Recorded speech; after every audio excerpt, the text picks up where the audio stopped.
Je contribue à changer les habitudes des gens, changer les habitudes des banquiers pour que l'argent de tous soit utile à la planète et aux hommes.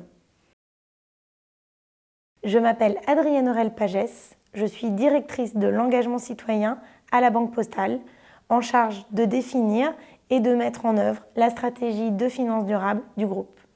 On va continuer à innover, mais on veut aussi vraiment transformer le métier de banquier. Historiquement, un banquier, ça prend des décisions d'investissement et de financement en prenant en compte deux paramètres qui sont le rendement et le risque. Nous, on souhaite introduire une troisième dimension qui est la mesure de l'impact environnemental et social de nos décisions pour que toutes nos prises de décision soient faites en fonction de ces trois dimensions et non plus seulement du risque et du rendement. Nous, en tant déjà qu'entreprise du service public, on se doit à la fois d'écouter ces nouvelles tendances sociétales tout en respectant aussi notre ADN public, en particulier les valeurs de la République qui nous caractérisent.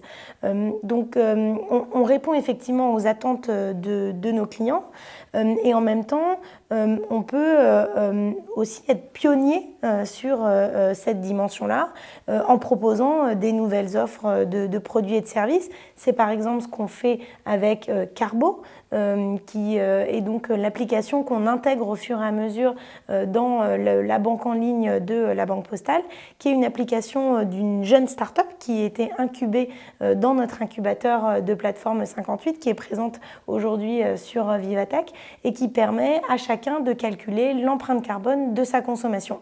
Et donc ça, c'est un nouveau service qui est assez pionnier, assez original. Et donc c'est aussi une forme de prise de risque pour la Banque Postale d'intégrer ce genre de service. Je pense qu'on est la génération de la bascule parce qu'effectivement on fait le lien entre, disons peut-être oui, l'ancienne génération qui continue à opérer suivant ses codes et avec son mode de pensée, et la toute nouvelle génération qui bouscule complètement ce monde et qui même refuse ces modèles. Et nous, je pense qu'on fait le lien entre les deux en acceptant encore d'être dans les codes de l'ancien modèle et en comprenant en même temps les attentes des autres. En fait, on est vraiment dans des enjeux humains où chacun doit changer un peu la façon dont il opère son métier en intégrant cette nouvelle dimension. Et cela, ça se fait au fur et à mesure.